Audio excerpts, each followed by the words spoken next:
ደብረ ታቦር ማለት የታቦር ተራራ ማለት ነው። ከዘጠኙ አበይት በዓላት መካከል አንዱ ነው። ኢየሱስ ክርስቶስ በደብረ ታቦር ብርሃነ መለኮቱን ክብረ መንግሥቱን መግለጡን በማሰብ በየዓመቱ ነሐሴ 13 ቀን በዓሉ በድምቀት ይከበራል። ይህ በዓል በኢትዮጵያ ኦርቶዶክስ ተዋሕዶ ቤተ ክርስቲያን ምዕመናን ዘንድ ቡሄ በመባል ይታወቃል።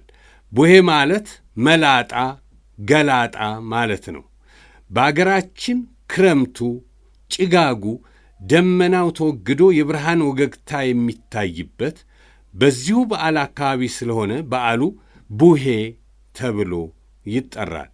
በዓለ ደብረ ታቦር ጌታችን ምስጢረ መለኮቱን የገለጠበት ብርሃን የታየበትና ድምፀ መለኮቱ የተሰማበት ዕለት ስለሆነ የብርሃን ወይም የቡሄ በዓል ይባላል።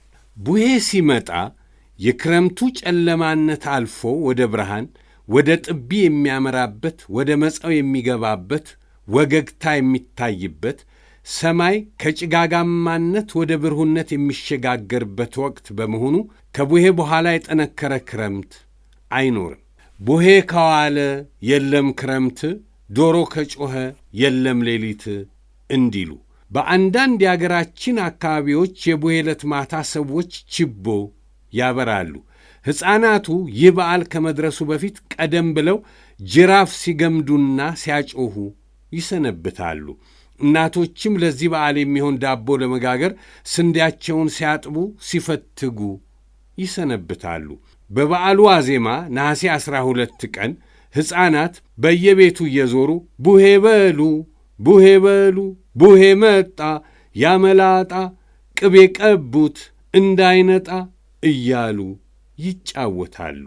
በዚህ ጊዜ እናቶች ካዘጋጁት ዳቦ እያነሱ ይሰጧቸዋል። ሕፃናቱ ቡሄ የሚሉትም ዳቦውን ነው። ኢየሱስ ክርስቶስ ብርሃነ መለኮቱን በገለጠበት ዕለት እረኞች ከብርሃኑ የተነሣ እየተገረሙና እየተደነቁ ወደ ቤት አልተመለሱም ነበር። የልጆቹን መዘግየት ያዩ ወላጆች ችቦ አብርተውና ዳቦ ይዘው ፍለጋ ወጥተዋል። ቡሄ ለሚሉ ልጆች ሙልሙል ዳቦ የሚሰጠውና በበዓሉ ችቦ የሚበራውም ከዚህ ታሪክ በመነሳት ነው። ለክርስትና ልጅ፣ ለአማች፣ ለምራት፣ ለዘመድ አዝማድ ሁሉ የቡሄ ዳቦ ይሰጣል። ልጆችም ዳቧቸውን እየገመጡ ጅራፍ ሲገርፉ ይውላሉ። የጅራፉ መጮህ የድምፀ መለኮት ምሳሌ ሲሆን ጅራፉ ሲጮህ ማስደንገጡም ነቢያትና ሐዋርያት በድምፀ መለኮት መደንገጣቸውንና መውደቃቸውን ያስታውሳል። መምህረ ሐዋርያት ኢየሱስ ክርስቶስ ሦስቱን ተማሪዎችን ጴጥሮስን፣ ያዕቆብንና ዮሐንስን ይዞ በደብረ ታቦር ምስጢር መግለጹን በማስታወስ የአብነት ተማሪዎች ከመምህራቸው ጋር በመሆን በዓለ ደብረ ታቦርን ወይም ቡሄን ያከብራሉ፣ ስሙን ይጠራሉ። የአብነት ተማሪዎች ስለ ደብረ ታቦር እያሉ እህል ከምዕመናን በመለመንና ገንዘብ በማዋጣት ጠላውን ጠምቀው ዳቦውን ጋግረው ቆሎውን ቆልተው ለደብረ ታቦር ዕለት ሊያስቀድሱ የመጡትን ምዕመናን በመጋበዝና እርስ በርስ በመገባበዝ እንደዚሁም ቅኔ በማበርከት በዓለ ደብረ ታቦርን በታላቅ ድምቀት ያከብራሉ። ይህም እስካሁን ድረስ በአብነት ትምህርት ቤቶች የሚሠራበት ነባር ትውፊት ነው። በቡሄ በዓል ወቅት የሚፈጸሙ ሥርዓቶች ምስጢርና ውክልና።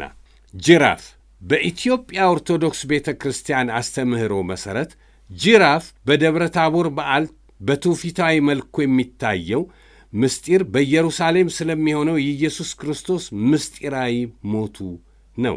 ጅራፍ መግመድና ጅራፍ ማጮህ ሁለት ዓይነት ምስጢር ይዞ የሚከወን ትውፊታዊ ተግባር ነው። የመጀመሪያው ግርፋቱንና ሞቱ ይታሰብበታል። እንዲሁም ድምፁን ስንሰማ የባሕሪ አባቱን የአብን ምስክርነት ቃል እንደ ነጎድጓድ ድምፅ ያስታውሰናል።